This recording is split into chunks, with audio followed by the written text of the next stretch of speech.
E aí, pessoal, bem-vindos. Hoje nós vamos tentar tratar de pelo menos 6 tópicos, pelo menos 6 assuntos. Eu ia tentar fazer tudo isso, aliás, eu ia tentar mostrar os tópicos um por vídeo, 6 vídeos. Daí, quando eu comecei a mexer no primeiro tópico, e eu pretendia colocar esse primeiro tópico em 5 minutos ou 3 minutos, como um short do YouTube, então eu me deparo com um problema. E aí no primeiro tópico eu não consigo passar ele com vocês, talvez em menos de que 15 minutos, por causa desse seguinte motivo, por causa dessa coisa aqui, gente. Veja bem, a linha do tempo de distro, ela é muito extensa e muito complexa. Este site aqui eu vou deixar disponível aí na descrição, mas como vocês podem ver, tem muita coisa. Inclusive tem coisa aqui que nem se usa mais para gerar atividades. Talvez para gerar testes, tudo bem. Ou relembrar, né, alguns pontos, alguns comandos e algumas linguagens da época e como que eram os comandos da época, talvez, né? Isso daqui talvez sirva para algumas pessoas. Para mim serve, né? Porque eu gosto de instalar sistema antigo em máquina antiga. Sou bem nostálgico, então eu gosto de fazer testes, ver os comandos da época. Eu consigo usar algumas coisas para instalar em equipamentos antigos. Inclusive eu tenho alguns montantes de CDs da época de 2000, alguns Linux que são bem antigos e estão aqui comigo. Eu estou upando no site Archive, porque CD, quer queira ou não, ele vai se estragar, vai romper a parte que a informação do CD, ela está na parte de cima. Esse aqui é o Lotus, ele é o Excel da época. Vamos ver a versão aqui. Isto é 1996. Veja este Linux original. Esse daqui, vamos pesquisar ele aqui na linha do tempo. Antes de eu ir, vamos lá pesquisar. O problema é que se eu passar uma parte metálica e riscar aqui, esta parte deixa de funcionar, porque primeiro é instalado a configuração e os dados aqui em cima, nesta parte, e depois por cima ele coloca uma camada de tinta para proteger os dados. Eu devo ter aqui algum CD que não tem esta camada por cima.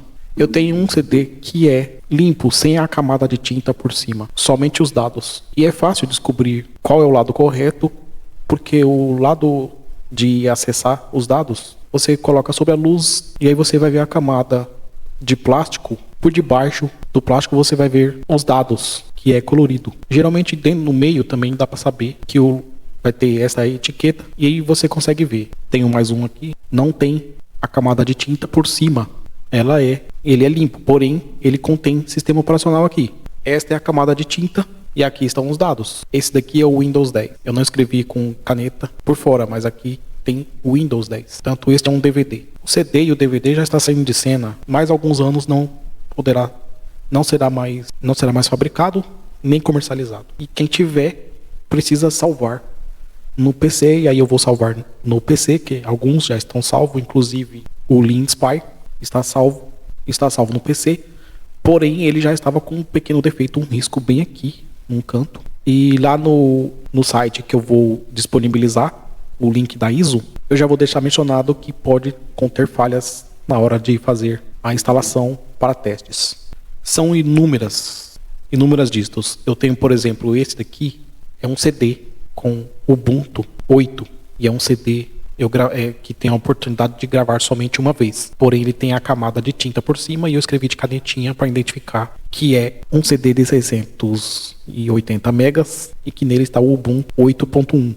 Aqui eu sei que tem Ubuntu 8.1 porque eu escrevi. Neste caso, também eu acho que não precisa salvar porque ainda está disponível por um longo tempo o Ubuntu 8.1 no próprio site, que tem download com segurança e livre de malwares, spywares. Este daqui é o Ubuntu 6. Ele já tem um defeito, porém, se eu espetar ele ali na gaveta do DVD, vai funcionar e vai instalar. Mas ele já tem um defeito, ele já está quebrado. Bem aqui. Acho que não dá para ver direito, mas tem um trincadinho aqui. E mesmo eu tendo esta distro aqui, ela ainda também está disponível em site.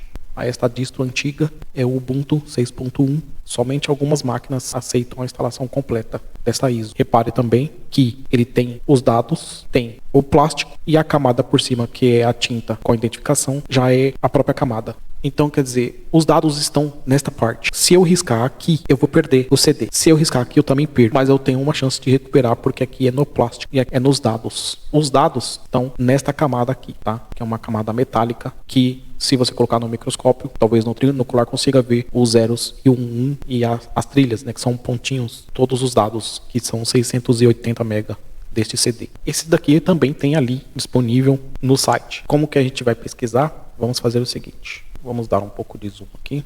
Este site está bem atualizado, contém link para vários sites de várias distros. Eu não tenho ainda uma estatística completa sobre a quantidade de distro existente. A gente pode dizer que já está começando a ficar infinito, né? Já são milhares, né? Porque cada distro pode ter muitas versões. Só o Debian, por exemplo, já está na 13. O Ubuntu já está na 22. É muito extenso. Aqui é fácil, é Ctrl F, Linspire. Ele também tem algumas versões, ele deve estar paralisado, mas aqui já está. A versão que eu tenho ali é bem antiga. Olha, já tem link aqui.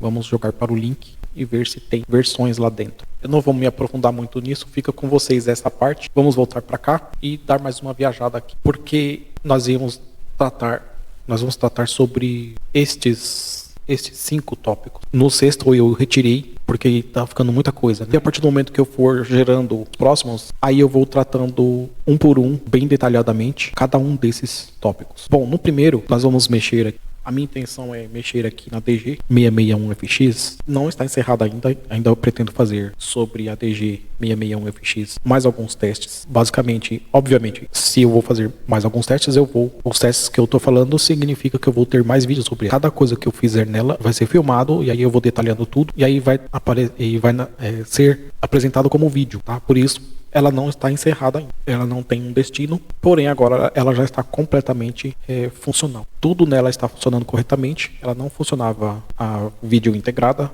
onboard.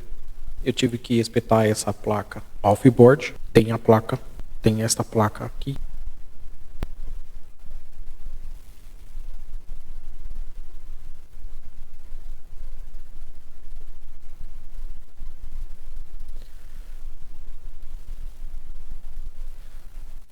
Tá legal, essa placa tem 128 megas, é muito fraquinha, mas é o mais adequado e recomendado para a motherboard, que é de 2005. Aqui está a DG, não funcionava a placa de vídeo integrada, ela apagava muito a todo instante e tinha alguns capacitores estofados. Aí feito uma limpeza com álcool isopropílico e mais alguns líquidos, o spray. Colocou pasta térmica, o processador adequado para a época dela. Já o caso do banco de memória, a DDR, é DDR1. Os dois eu não vou recuperar, porque ele ainda está, né?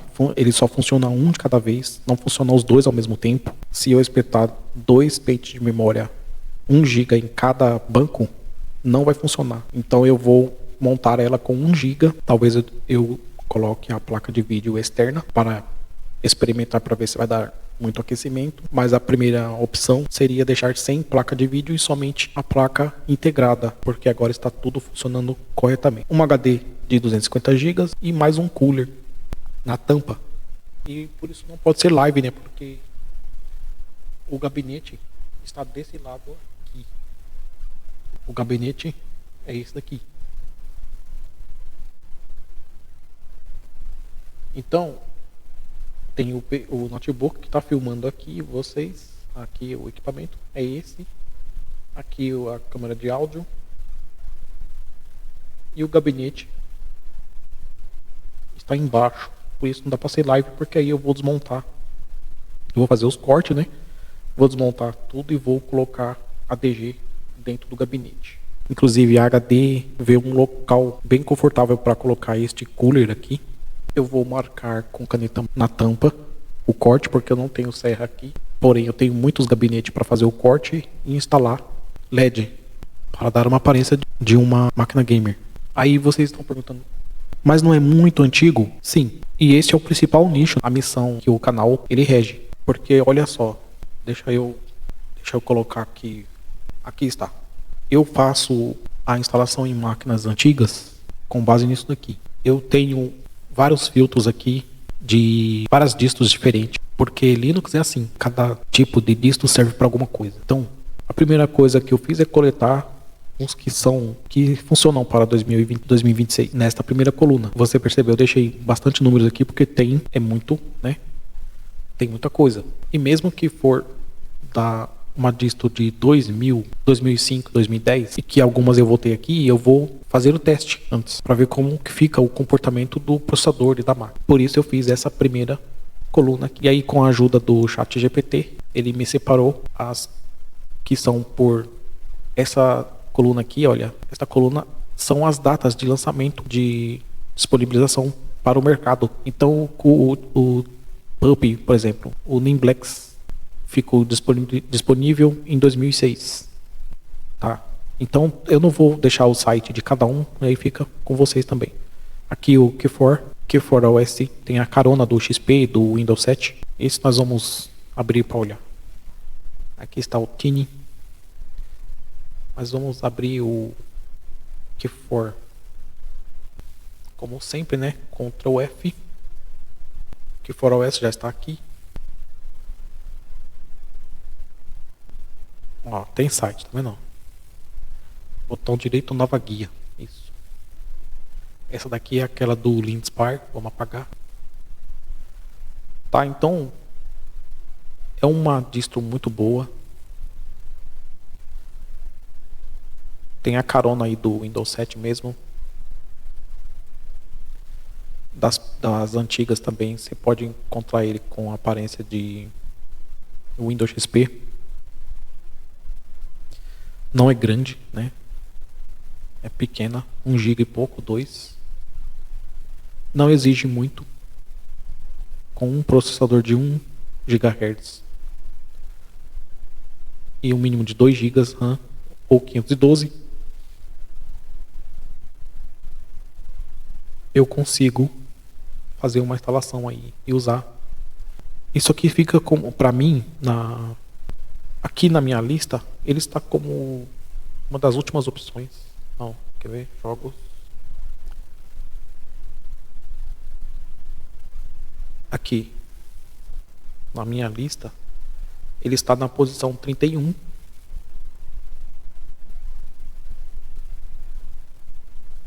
Porque justamente para máquinas fracas e máquinas antigas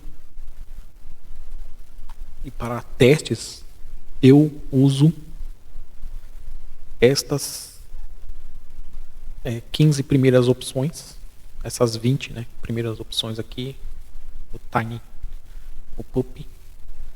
Lembrando que o PUP tem essas que eu mais utilizo, que estão disponíveis. O PUP tem outras disponíveis lá no site, mas aqui eu gosto de fazer os testes e algumas vezes até deixar usando por um longo tempo. É genial a Fossa, a Jami, porque são bem leves. E não posso deixar de lado também, né? Aqui é a preferida de Torvalds. É claro que nos Torvalds ele vai usar a distro Fedora Leader, né? Mas eu vou na mais leve possível, na LXDE. A LXQT é mais moderna. Eu fico na LXDE pelo seguinte motivo. Repare que aqui para baixo, olha, tem Debian na 24 e só aqui por último vai aparecer OpenSUSE, Gentoo. Inclusive o Gentoo é muito difícil de instalar em algumas distros. E Void, veja que Body Linux está bem depois de Ubuntu e não tem aqui o Mint e nem o Cinnamon, né, que são derivados de Ubuntu, são distros feitas com base na Ubuntu, tá? Então, eu modifico a lista também, às vezes eu modifico um pouco e jogo para baixo também algumas coisas que eu achar muito pesado e eu senti que o processador está aquecendo demais, aí eu vou mudando uma de posição para baixo. Para fazer isso eu dou um pequeno corte aqui, desço uma linha, né? E aí eu injeto na linha onde eu faço a troca da linha para poder fazer as alterações, porque é um Excel, é um Office muito fraco. Mesmo que se eu tivesse numa distro Linux, eu também estaria utilizando um Excel bem fraco também. Eu não utilizaria um LibreOffice dos mais recentes, tá? Então eu peguei a lista daqui, né? Peguei a lista daqui, Inclusive eu fiz essa leitura de todas as que estão aqui. Eu solicitei ao chat uma IA, algumas IAs, o DeepSearch, ChatGPT, BlockBox, Block AI, né? Blackbox AI também. Tem mais a DeepHatch AI, tem muitas IAs aí que entrega resultados bem convincentes. Eu confirmei com as IAs a leitura de todas as dígitos da mais leve para a mais adequada. Eu não coloquei a mais pesada, mas eu coloquei da mais leve. Eu pedi para ele escolher a mais leve possível em primeiro plano e retirasse todas que não tem mais suporte de 2023 até agora de 2026. E aí ele me entregou essa lista. E aí com essa mesma lista eu pedi para ele novamente fazer um novo filtro e separar da mais leve para a mais pesada, porque aí ele já tinha me entregado essas 26 distro nessa coluna que são aceitos de 2026 e tem suporte desde 2023 e algumas vão encerrar o suporte. As de 2024 vão encerrar o suporte em breve, então ainda dá para usar. Olha que ele colocou na 8ª posição Body Linux. Eu a princípio achei que era muito leve e eu usei, mas não deu muito aquecimento em algumas Core 2 Duo e na i3 também deu aquecimento. Já as outras 5, até a Antix aqui, olha só, tá em quarto, é bem mais leve. Olha onde veio para o Ubuntu. E eu joguei ele mais para baixo ainda joguei ele na 16. Quer dizer, a IA jogou para 16 e eu joguei ele mais para baixo ainda. Eu joguei ele lá. Eu acho que eu nem inseri ele aqui. Eu tinha inserido ele aqui em último, né? Daí eu tirei, porque ele é muito pesado. Aparenta ser uma distro leve, mas quando eu comecei a usar, inclusive a versão LX, as versões leves, né, que são as versões de Ubuntu, bem leve eu coloquei, mas olha só, Ubuntu, Alpine é pesado. Big também é uma coisa parecida com Android. Void é para programadores. Uniblex eu não lembro ainda. Então, galera, e aí eu fui refiltrando, fui mexendo, né? Viu que eu mudei, olha, o PUP estava em primeiro, porque Tiny, na maioria das vezes, ele chega nem a instalar o gráfico dele. Ele chega só a subir o primeiro texto das antigas, né? Dos novos agora pode ser que o gráfico suba primeiro, em primeiro plano, já instala com o gráfico. Mas por isso que ele se torna tão leve, porque tem Tiny aí que tem 320 MB. Parece que uma vez eu vi um Tiny com 23 MB. Somente o modo texto e pouquinha coisa para rodar alguma coisa só. Tinha nada. Não confundir LXLE com a LXDE. O LXQT é um LXDE melhorado. O LXQT tem muito mais tecnologia. Por isso ele se torna um pouquinho mais pesado que o LXDE. Então, essas coisas aqui que eu estou mostrando, quer ver? Olha só. Aqui. Vou encontrar aqui com vocês. Vamos ver se está aqui.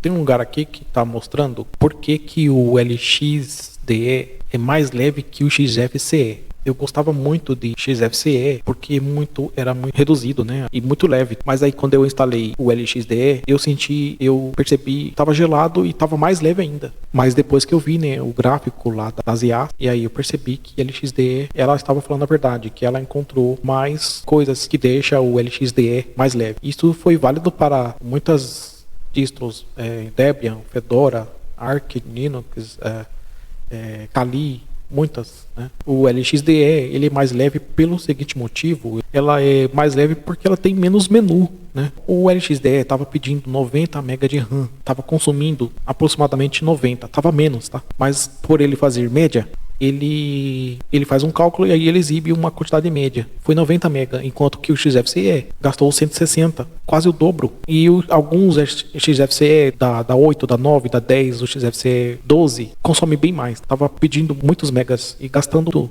muitos megas. Aqui 220 e 120 é a média, mas tinha picos aí abrindo janelas, né, e calculadora, calendário, texto, bloco, Python, muita coisa. Tava passando de 2 GB de consumo. Veja que com a RAM mais o Firefox chegou a 380, mas aqui é uma média, né? Eu não lembro aonde que ele fala que tem uma quantidade de menus, mas que eu percebi isso. Veja bem, olha aqui, olha só. O tempo de boot do LXDE com estrutura muito fina, muito pequena, 15 megas em todos os pacotes, com core de 4.5 mega. O MEM, que é o PC, estava gastando 1.2 mega, LX painel 800K e a seção aberta, que é aquele desktop que você abre, você pode abrir vários desktops 450K. O boot mínimo estava de 8 a 12 segundos, consumindo 90 e entre 130 megas. Agora já o XFCE, pacote de 28, olha lá, comparado, 28, aqui é 15, cadê? Aqui ó, LXDE, aqui gastou 28, aqui o Tunar, o XFCE 4 core, que é uma coisa de processador, aqui o painel 2 MB e 100, o painel daqui tava com 800K, olha aqui ó, mais que o dobro, 2.100. Então galera, e dá para pegar um LXDE e transformar ele em XFCE também, porque eu posso cortar a barra, essa barra que tem aqui ó, menu iniciar, posso cortar ela, reduzir ela, as coisas que estão aqui em cima nele, eu vou mostrar em breve também, eu posso diminuir, posso tirar também, né? Porque Linux é livre, né? Eu posso fazer o que eu quiser lá dentro, seja qualquer distro que for, Fedora, Debian, Arch, Kali, Ubuntu. Inclusive o Ubuntu ele já vem aquela distro, tá? Que é Ubuntu já é GNOME, né? Então pessoal, por isso eu comecei a pegar mais ISO para download LXDE. Em alguns casos até que se a máquina for bem fortinha, eu consigo, e não tiver, né, como eu tô agora aqui, essa máquina já tava com o Windows 10 e eu não tiro, eu não mexo.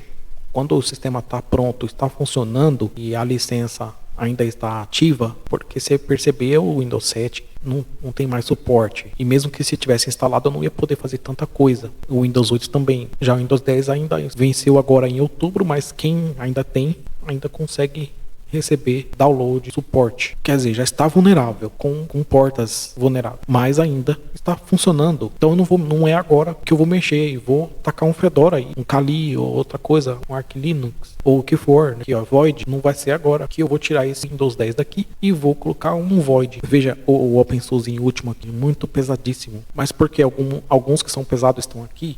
Pelo seguinte motivo, pela eficiência que ele traz. Porque se eu precisar entrar numa máquina com Sonoma ou Ventura, ou uma que seja macOS da April, eu posso ter dificuldades com algumas dessas daqui. Posso ter algum problema de fazer backup ou restaurar arquivo ou pasta, ou fazer algum reparo. A não ser o Supergroup, né? Eu consigo restaurar um macOS com um Supergroup também, porque ele busca dentro da pasta raiz o boot que está quebrado, e aí eu consigo fazer o reparo. Mas se eu tiver o Ubuntu, pode ser o Minion ou o Mate, ou eu tiver um OpenSUSE, de um desses dois, um Tumbleweed ou o Elip, e eu precisar fazer reparo dentro de um Windows ou um macOS, ou num servidor, por exemplo, um servidor de qualquer outra distro, o servidor geralmente é Debian, eu vou usar um desses três aqui, porque é garantido que eu vou conseguir entrar com o pendrive e vou fazer o reparo e vou ressuscitar o equipamento com um sistema operacional, até mesmo se ele tiver sido instalado por um técnico terceirizado, mas o sistema morreu e o cliente precisa dos arquivos que está lá dentro, eu vou conseguir com um desses três. Agora, se o cliente falar não tem pressa, pode ir fazendo aí o reparo, mas na hora que você terminar me avisa para mim poder recolher os meus arquivos para mim jogar para um outro local. É claro que eu vou usar das 5, das 10 e das 15 primeiras. Corre o risco de eu até pôr o Kali em primeiro lugar só para poder fazer o trabalho. O Kali ele tem muito vírus, né? Ele tem muita porta ali dentro. Quando você abre, se você tocar em qualquer coisa lá dentro, já é abertura, né? Para uma porta. Tá diferente de outros aqui para cima. Não tem as mesmas ferramentas boas de cibersegurança que o Kali tem, mas o que também não impede que a gente poderá instalar. Pode instalar qualquer ferramenta que está em Kali e um outro. Basta jogar o comando no terminal. Mas por motivo de ser da maioria das máquinas, porque algumas dessas 15 primeiras aqui não vai atender o F, né? Somente Legacy. Tem um pump aqui, não lembro qual é deles. Eu acho que é o Genial, ele entrega Legacy e UEFI. Agora o restante Eu não lembro se entra o F, mas Legacy é garantido eu entrar. Inclusive, eu acho que qualquer uma dessas que eu escolhi aqui na minha lista. Tem muita coisa, né? Então aqui eu fiz essas comparações, mostrei aqui. O LXDE realmente foi testado, foi comparado, e ele tem muito menos menus. E realmente eu percebi que tem mesmo menos menus. Talvez ele tenha até mais a mesma quantidade, mas ele está tudo em um pacote só. Já agora no XFCE ele pode ser que tenha mais menus porque ele está dividido em, eu acho que em 2 ou 4 pacotes. Eu já vi no XFCE muitos tipos de bash, né, de terminal. Eu gosto demais de usar o XFCE. Aí por isso que sempre que eu pego LXDE, seja ela Fedora, Debian, qualquer uma outra, eu acabo transformando ela em XFCE. Só com 2 ou 3 menus lá embaixo, o terminal e o relógio lá em cima.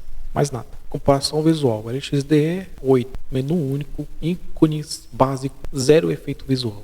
Já o XFCE Debian 8, organizado, só que é mais cheio, múltiplos menus, mais opções visíveis, pequenos efeitos. Aqui tem 0 efeitos, aqui tem pequenos efeitos. O boot do LXDE, a interface pode ser gráfica, menu básico e poucas ferramentas. O install, né, tem aquela parte lá no Cinnamon, que tem também no Ubuntu, que é a instalação por loja, né? É possível entrar na loja e buscar muitos aplicativos por lá. Aquilo é pesado também.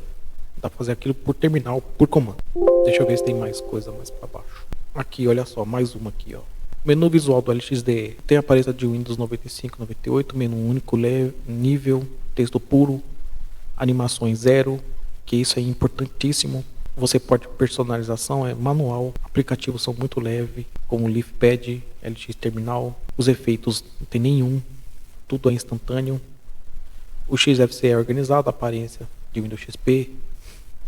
Os menus são múltiplos níveis, tem ícones, a animação é minimizar e maximizar, são simples. Personalização é GUI básica, aplicativo quase leve, mousepad, terminal, efeito, sombra, janela, transparência opcional. Tem mais coisa, ó, menu no LXDE. O menu não atualiza novos programas instalados. Pode ter problema com monitores multitela. Então, quer dizer, não expande tela. Aí tem que instalar outras coisas. Olha que interessante. O LXDE e o XFCE, isto foi na DG, tá?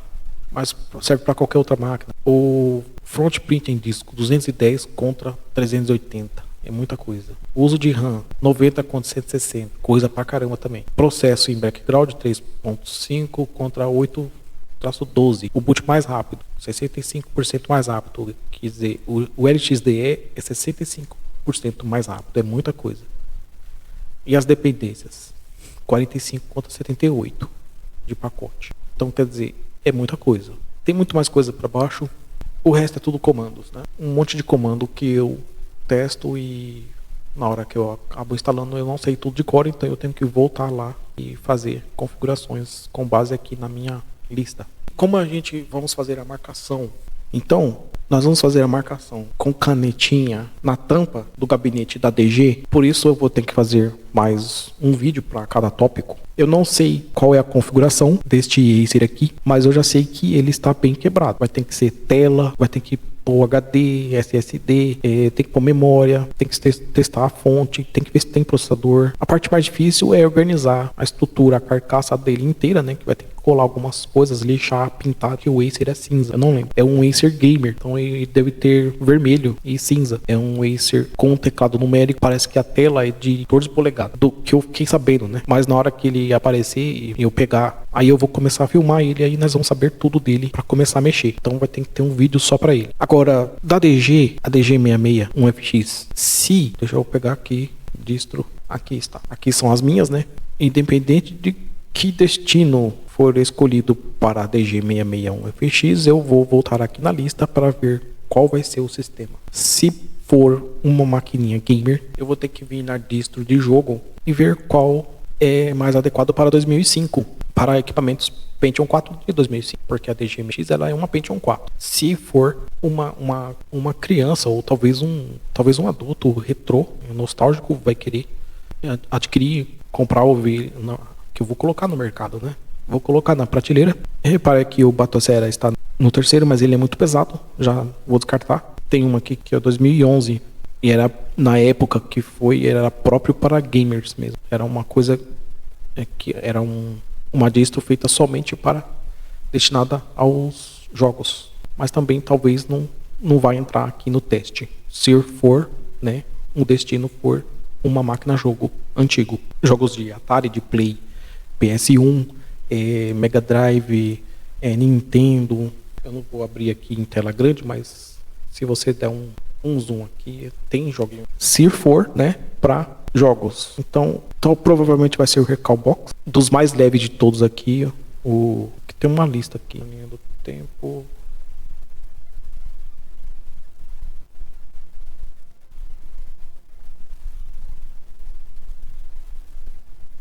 Tem a lista aqui das de jogo. Então, pessoal, vou cair aqui na lista para jogos PS1, Mega Drive, Master System, direto. Então, eu vou ter que voltar na lista e ver qual dos 5 primeiros que vai ser. Eu ouvi falar que o Bazit também.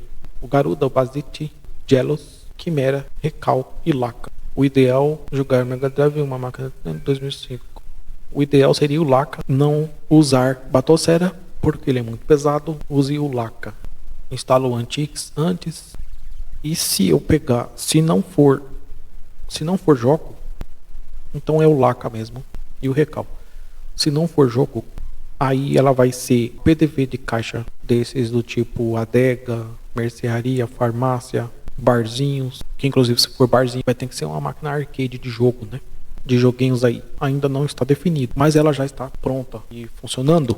Mas nós já vamos deixar ela preparado aí com os riscos do corte. Quando eu tiver uma serra, nós vamos recortar essa tampa inteira e colocar o acrílico na medida da entrada do gabinete e colocar os LEDs que eu mostrei. Aí feito isso, que vai ser um vídeo só para ele, se for máquina jogo, a gente vai definir o tipo de sistema, se vai ser o sistema para jogo ou se vai ser sistema para PDV. E a gente vai cair aqui no terceiro. Esse terceiro e quarto aqui vão ser basicamente os mesmos itens, né? E no 5 a máquina, a Acer, que eu não sei ainda tudo o que tem que fazer. Eu tenho que levantar o orçamento de tudo que eu vou gastar para deixar ela pronta. Nesses dois deu aqui, olha. Então, pessoal, esses dois aqui são os mesmos modelos que vocês viram ali na opção 3 e 4. É o Latitude 5430.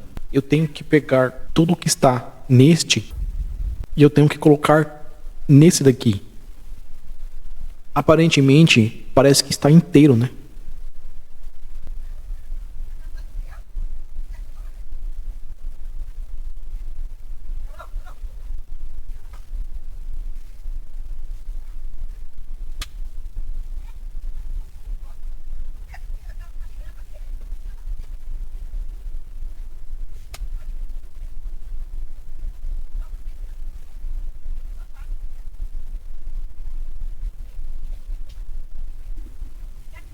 Pessoal, então para encerrar, aparentemente por fora parece estar muito bem. Só que o primeiro, que eu vou chamá-lo de... Eu já tenho um nome para ele, tá? Aqui, olha só, 342W267. Então, o primeiro, eu não posso ligar ele mais. Quer dizer, eu não tenho ainda, né, o trinocular e a estação de rebalem para refazer a trilha e as duas ilhas da USB e na parte também do AC, que está com problemas gravíssimos. Eu não posso ligar ele porque senão vai gerar aquecimento e vai danificar mais componentes. Então, o que eu posso fazer? Eu posso pegar este processador, ele é i5, eu não só lembro se era de segunda geração. As memórias, a DDR são duas de 8 GB, e eu lembro, parece que era 1333 MHz. Inclusive, os dois têm processador, só que um é i3. O que está funcionando, a placa-mãe que está boa, ela é i3. Então eu já descarto, já vou tirar ela, por isso precisa de um vídeo só para ele, para desmontagem dele e a montagem de tirar tudo que está no i3 para colocar tudo que está no i5 e colocar no i3. Se bem que o i3 está basicamente vazio, não tem só processador mesmo, não tem mais nada, não tem memória, não tem HD, não tem fonte. A fonte vai ser usada, vai ser a do i5, ela está boa ainda. E aí eu vou cair lá na terceira, na quarta opção, que o i5 ele tem um HD, só que o que eu prefiro fazer primeiro, eu prefiro ressuscitar aquele Windows que está lá dentro, tá? Se eu pegar aquela HD, é óbvio que ela não vai funcionar dentro do equipamento que tem o processador do i3, mesmo se eu espetar o processador i5, porque o Windows, ou ele identifica código de hardware, que é a tag que está na BIOS como patrimônio, tá certo? Então, nos próximos vídeos a gente vai ver fechando a DG, colocando ela lá, placa, marcando, né? No terceiro e no quarto vídeo vai ter a desmontagem do Latitude E5430. Os dois processadores estão muito bons. Eu poderia, naturalmente, quando conseguir um trinocular em uma base de rebalem, para refazer a trilha do primeiro, do E5430, que está com defeito, e o da ilha, e refazer aquela ilha inteira, porque com certeza vai ter pelo menos uns 4 capacitor, ou sei lá, transistor, resistor, rompido ou queimado, né, na linha do AC. E os casos também, né, das USBs também, que todas as USBs dele está rompida. Que inclusive tem uma USB que vocês vão ver no vídeo, não tem. Eu vou comprar mesmo o do modelo dela para poder fazer a solda da USB, e é 3.0. Geralmente a USB 3.0 tem, eu não lembro se era 10 a 12 terminais. Eu sei que tem bastante, que são, parece que é os 9, né, na primeira linha, e os outros 10 ou 11 na segunda linha. Eu não lembro direito, mas eu acho que era isso. E isso precisa ser feito com soprador, né, na temperatura adequada e os líquidos corretos para não danificar o restante dos outros componentes, tá? E no quinto passo nós vamos pegar esse Acer e fazer ele do zero. E para cada uma esses 4, 5 casos, eu sempre destino uma SR, que aí eu vou numerando a partir do número 1 para que ela faça a correspondência à minha linha do tempo em uma segunda tabela em Java que eu montei. Eu vou numerando lá, e aí quando eu abro uma SR, né, através do número do que eu chamo de código, e aí eu vou saber tudo que eu fiz dentro de cada SR e o que é cada SR, né? Porque na playlist podem aparecer desk também, né? E desk de todos os modelos de marca e qualquer época. Como, por exemplo, a nossa ADG aqui. Essa ADG eu estou com ela há algum tempo, estou usando como cobaia, mas eu tenho que pôr ela para algum destino. Por isso que ela pode se transformar futuramente numa máquina, um equipamento gamer, tá? Se eu pegar esta ADG e colocá-la dentro de uma caixa de madeira, aí com certeza vai ser um destino para jogo, tá legal? Embora que ela seja de 2005, seja bem antiga, mas podem aparecer de 2025, tá legal? Então, eu vou encerrar a minha lista aqui. Eu ia tentar fazer a lista como fosse uma playlist ou uma notícia, mas não ia dar certo, né? Então este foi basicamente quase que meio que um spoiler dos próximos take e das próximas rotinas que eu pretendo desenvolver. Este tipo de conteúdo, se estiver começando uma nova assistência, que seja de troca de tela, e você pode seguir esses passos usando o ChatGPT, fazendo uma linha do tempo com planilhas e usando textos. E mesmo que você não tenha muitos clientes, mas você também pode fazer os seus testes e treinar em cima de equipamentos de descarte. Por isso, esteja sempre estudando, sempre visando buscar novos conhecimentos. Curte, compartilhe e ative o sino. E eu fico por aqui, vai na fé, até a próxima e fica com Deus.